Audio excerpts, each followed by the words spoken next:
untuk masuk. Duduk. Bagaimana kabar apa dan Alhamdulillah baik Pak. Alhamdulillah. Apakah Fadel pernah melakukan proses konseling sebelumnya? Tidak pernah Pak. Oke, baik. Bapak akan menjelaskan terlebih dahulu apa itu dan bagaimana prosesnya dalam proses konseling. Jadi, proses konseling itu merupakan bantuan yang diberikan oleh konselor atau oleh profesional kepada konseli. Bapak di sini berperan sebagai konselor, sedangkan Pak Fadil itu berperan sebagai konseli. Dalam proses konseling ini ada juga asas-asasnya. Yang pertama itu asas kerjaan. Jadi Pak Fadil itu jangan takut untuk mengungkapkan semua perasaannya karena nanti akan dirasakan. Yang kedua itu asas kesukarelaan.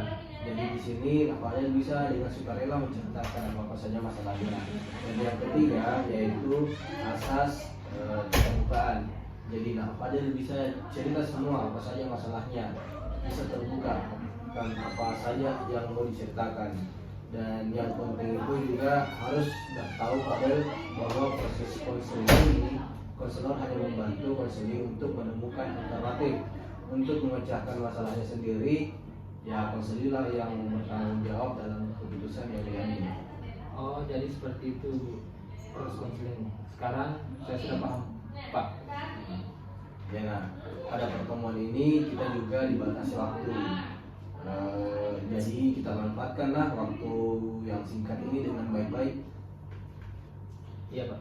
Nah, jadi begini Bapak mendapat juga laporan dari wali kelas. Nah, Fadil itu dan beberapa guru juga menyampaikan bahwa Fadil itu selalu datang terlambat ke sekolah.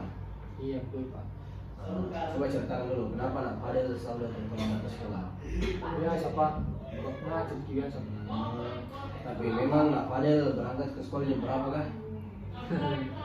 Pak. Kenapa? Coba ceritakan dulu, nggak apa-apa nih. Pak. Sebenarnya itu Pak biasanya lambat ke tidur kalau pagi Pak. Biasanya jam berapa kah bangun? Biasa jam 6:30. Kenapa Fadil selalu terlambat datang begitu? Karena biasa begadang Pak. Kalau malam karena main game. Biasa selesai kerja itu jam berapa?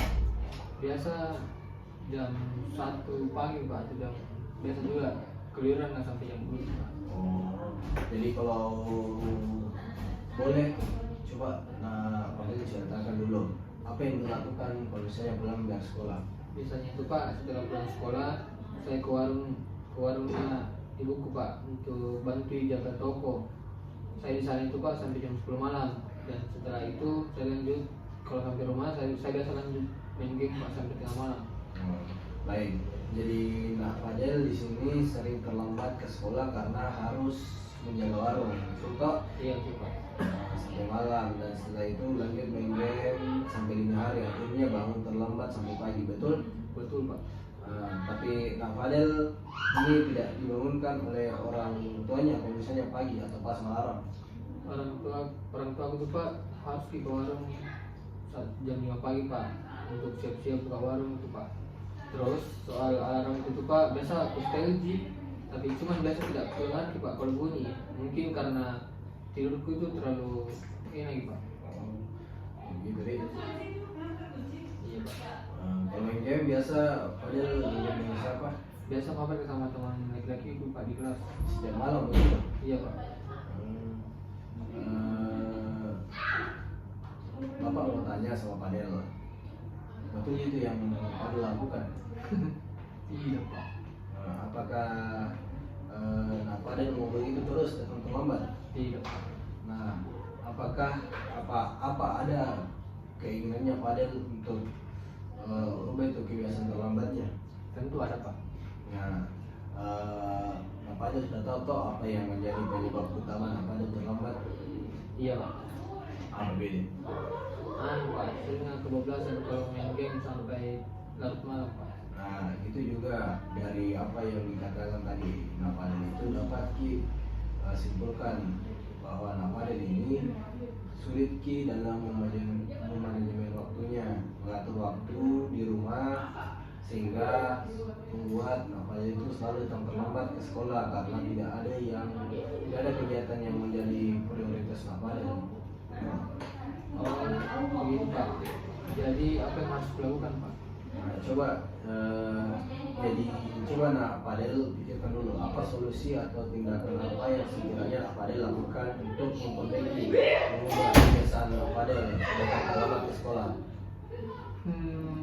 Mungkin saya mau membuat list atau semacam jadwal yang harus saya kerjakan terlebih dahulu, dan juga tertera batas waktunya Pak saya lakukan itu jadwal. Bagus itu. Coba bisa dipaparkan apa-apa saja rencana yang dibuat oleh Fadel. Kalau pulang sekolah kan itu sekitar jam 12 siang Pak. Jadi saya ke warung untuk jaga itu mulai dari jam 1 sampai jam 10 malam. Setelah itu saya ke kamar untuk mengerjakan tugas dari sekolah apabila ada. Dan setelah itu saya usahakan nanti untuk langsung tidur. Kalaupun mau main game, saya main saat siang Pak, pas jaga warung. Karena warung tidak selamanya ramai kan.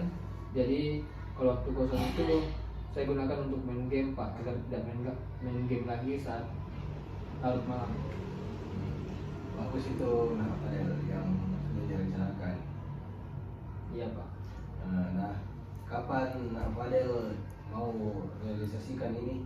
Apakah apa yang sudah direncanakan tadi dan apakah nak Fadel tidak menyesali dengan apa yang rencana dibuat? Saya usahakan akan melakukan ini itu besok Bu. Dan juga saya tidak perlu menyesal karena saya sadar bahwa saya juga harus berubah. Oke, bagus. Jadi apa yang sudah nak Fadel rencanakan itu sudah baik. Jadi tinggal bagaimana nak Fadel bisa melakukan itu ke depannya menjadi lebih baik. Jadi Bapak harap yang nantinya nak Fadel lakukan ini bisa merubah kebiasaan nak Fadel yang sering datang terlambat ke sekolah. Nah, Iya Pak, amin. jadi mungkin sesi konseling kita hari ini akan berakhir. Jadi nak Fadel datang lagi minggu depan nah, Ya Pak. di waktu yang sama untuk menceritakan bagaimana proses kelanjutan dari permasalahan nak Fadel. Ya, Pak. Nah, jadi bagaimana perasaannya nak Fadel setelah melakukan kegiatan hari ini? Alhamdulillah saya sudah merasa lega Pak, karena saya sudah mendapatkan pencerahan untuk mengubah kebiasaan buruk saya. Saya ucapkan terima kasih kepada kita Pak karena sudah bantu. Ya, sama-sama. Jadi karena konseling pada hari ini sudah selesai sesuai dengan kesepakatan waktu kita sebelumnya, jangan lupa kita ketemu pekan depan nah. Ya Pak. Jangan lupa juga dengan apa yang sudah direncanakan ke depannya. Iya Pak, terima kasih. Kalau begitu saya permisi dulu ya Pak. Iya. Assalamualaikum. Jangan mulus-mulus lagi.